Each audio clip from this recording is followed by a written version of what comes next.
Okay, guys, welcome to our final installment of Where Do Good Dogs Come From? This is Linda Kame from Lionheart K9, located in Maryland, and this is our final excerpt for this series. Thank you for joining us, and let's get started. Okay, so basically, there are countless thousands of good dogs in animal shelters across the country. Each arrive there by only one of four ways: animal control pickup, public stray, abandoned at the shelter, or owner surrender. My own work with shelters and rescues has seen many thousands of dogs surrendered by owners or brought in by animal control each year. It's heartrending to see them, displaced, anxious, unaware of what the future may hold. The reasons for surrender are often the owner's own inability to deal with the behavior problem that is often the manifestation of the owner's own ignorance, lack of concern, or absence from the dog's life. The demographic for dogs in shelters is unchanged after many years of studying the institutionalization of animals.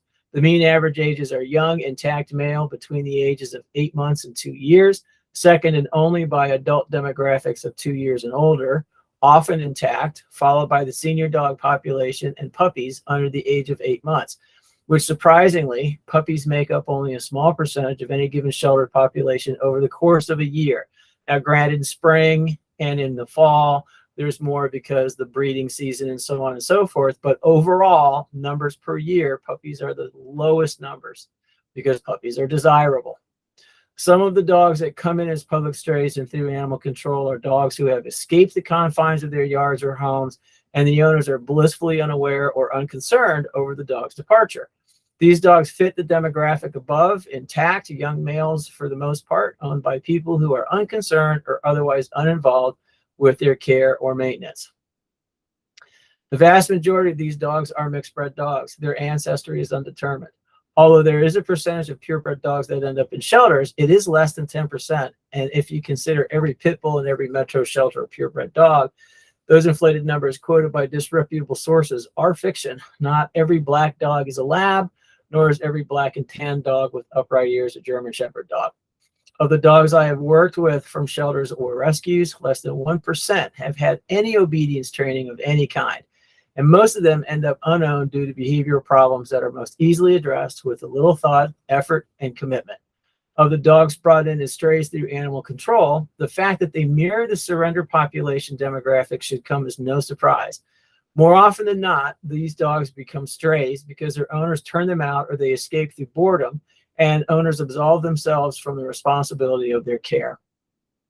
I'm going to cut right to the chase here. I don't advocate for first-time pet owners to acquire a dog from a shelter or rescue, and here's some of the reasons why. There are certainly dogs that would be suitable for the average first-time pet home, but they are increasingly rare and difficult for a novice pet owner to identify. Being cute and quiet can hide a lot of behavioral issues, and much like children in foster care, it takes more than love to reach some of them. During the almost 3 years of COVID, the number of dogs acquired through shelters and rescues increased exponentially, and injuries caused by dogs rose too. I'm not going to speculate on whether one is related to the others. The numbers have done that for me. Although there are a variety of dogs available from shelters and rescues, you need to do your homework in which, if you wish to successfully select a dog from these sources. Obtaining a dog from an animal shelter or rescue is not without pitfalls. Unless the dog is an owner surrender, there's little, if any, chance of knowing a dog's behavior background, health issues, or other mitigating factors. The assumption should always be that the dog will have a problem or two during the transitional phase from street to shelter to new owner.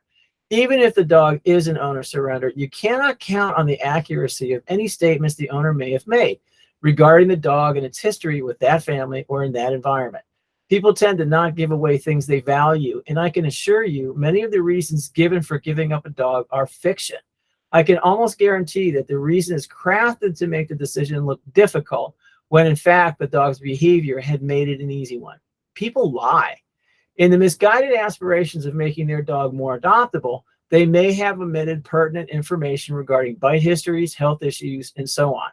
In the case of owners who are so angry at their failure to control, contain, or otherwise care for their dog, they may swing the pendulum in the opposite side of the surrender spectrum and provide damning testament, making it literally impossible to offer their dog for adoption. It happens, but what do you do? How do you know? These are salient questions to a critical aspect of procuring any dog from any source. Most specific breed rescues have very stringent criterion for dogs to make available to the public. Since the sources of their dogs vary from owner surrenders sent to them or through shelter networks in any given region, it is necessary for breed rescues to be critical in their selection for safety reasons, health factors, and adoptability criteria. There are several great breed-specific organizations out there, and there are many that are less than honest about the sources of their dogs, and their eagerness to place dogs carelessly reflects that. Housing dogs costs money. It costs money to house them, obtain medical attention and medical care for them, and to feed them. They have to be careful in what dogs they offer to the public and mitigate the cost for each specific dog against the likelihood for successful placement. This is a fact. Dogs remain a commodity because that's what dogs are. As bad as that sounds, and as difficult as that is a concept to swallow, it's still a fact. A reputable breed-affiliated rescue or shelter will not knowingly offer a dog for adoption that has a recorded bite history. A reputable breed-affiliated rescue or shelter will not knowingly offer a dog for adoption with undisclosed health problems or behavior problems. Bear in mind, these dogs often come into the rescue or animal shelter with health and behavior issues, or one or the other. That's usually why they ended up there to begin with. Most breed rescues and quite a few shelters offer behavior evaluations within a few days of the dog's arrival at that facility. I gotta tell you, I think they're kind of suspect. Very few are able to observe these dogs on an ongoing basis or record behavior shifts and behavior problems as they develop. Even fewer are adequately staffed to address these problems on a case-by-case basis to accommodate the number of dogs they house and care for. For the most part, dogs that pose a threat either through behavior problems or medically are removed from the population and are not made available for adoption, as it should be. With the advent of the no-kill movement, these dogs are silently shuffled off through the back door to be renamed and made available elsewhere through an underground network of save-them-all types that think love will keep their 90-year-old granny safe from a dog with a known bite history that made its way from the no-kill shelter into the bowels of the neighborhood you now live in. It's happening with great regularity. Again, the news media is a great source. Google the number of fatalities by dogs in the last 3 years and tell me I'm wrong. There is no such thing as no kill, nor should there be. There are dogs that pose a serious risk to humans, and they are finding their way into our streets and homes routinely. Suburban Sally may think that older dog is a better choice than a puppy, but does she really need to adopt that 7-year-old recently neutered, embattled male missing half an ear as a cuddle buddy for her 2-year-old son? Not without serious ongoing support, and shelters or rescues are simply not equipped to provide that. The responsibility for purveyors of secondhand dogs is as great, if not more so, than any other. Shelters and folks that like to be called rescues have a moral and ethical obligation to mitigate risk to humans and eliminate dogs with the potential to do harm from the numbers of available dogs being presented to the public. They make a big show of making unrealistic demands on their potential homes, but they fall exceedingly short of the necessary criterion for the animals themselves. Yes, I do understand that you cannot assure that every dog will be safe in every environment, but you can certainly mitigate risk by euthanizing dogs with known bite histories. It's the right thing to do. Why? Because Suburban Sally, Barbecue Becky, and Garage Sale Gloria don't want or need a project. They're looking for pets. Dog ownership should not be a blood sport. It shouldn't require that the average pet owner have a degree in behavioral psychology to understand why Brutus may be trying to kill their 3-month-old toddler or their, school-age kid running around in the backyard playing ball. Don't worry, I'm not exonerating potential owners from this either. People wishing to achieve brownie points for acquiring a secondhand dog need to go in with more than a full heart and no common sense. In this case, I strongly urge you to seek a professional to help guide you through the maze of piranhas and vipers that surround dog rescues and shelters. It won't do a lot for your social currency if your new dog eats your neighbor's baby. Is there any way to do this right? Sure. But as they say, forewarned is forearmed.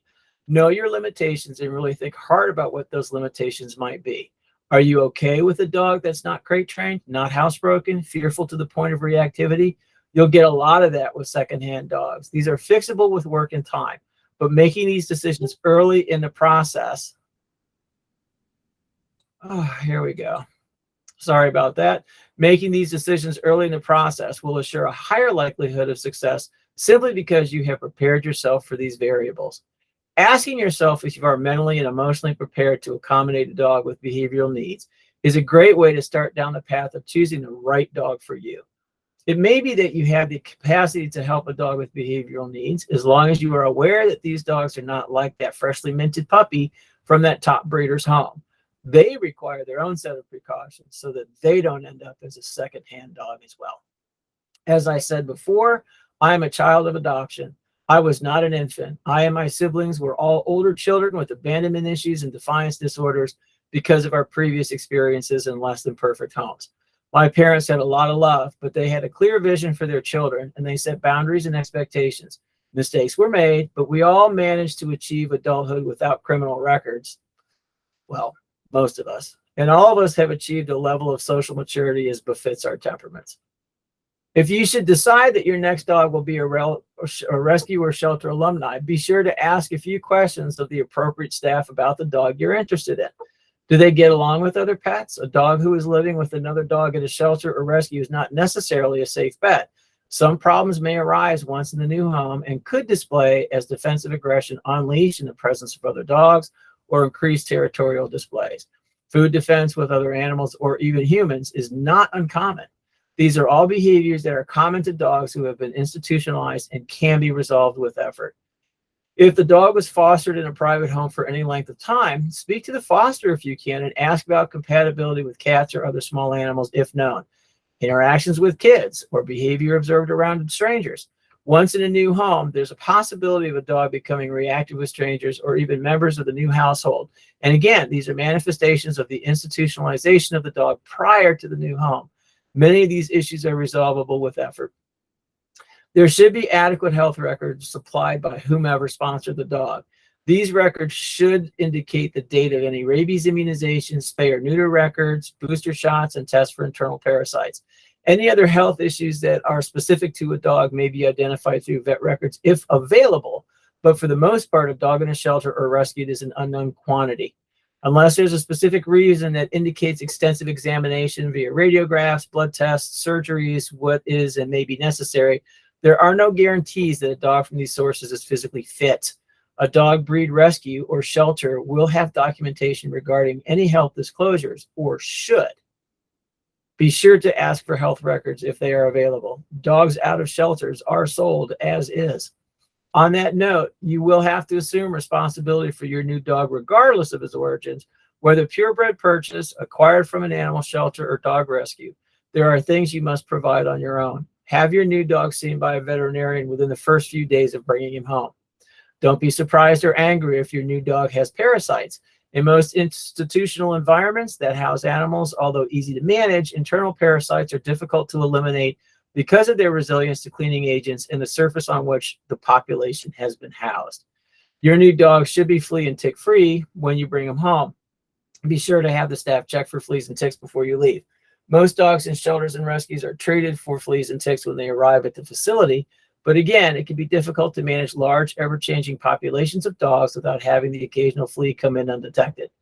As the new owner of your shelter dog or rescue dog, you and you alone will be responsible for your dog, his care and maintenance, including a proper nutritious diet, and annual veterinary visits for health checkups and all the appropriate immunizations, as well as his behavior. These dogs do not come with health or behavior guarantees. If you cannot emotionally, financially, or mentally commit to the prospect of owning and caring for a dog, don't get one. Dogs deserve your best effort. They are not socks to be discarded when they get a little threadbare. They require a commitment of effort, resources, and time. I hope you find this series useful. If anything, it teaches you a little bit more about me and the experiences I have amassed over the past 50 years of active participation in the dog trades.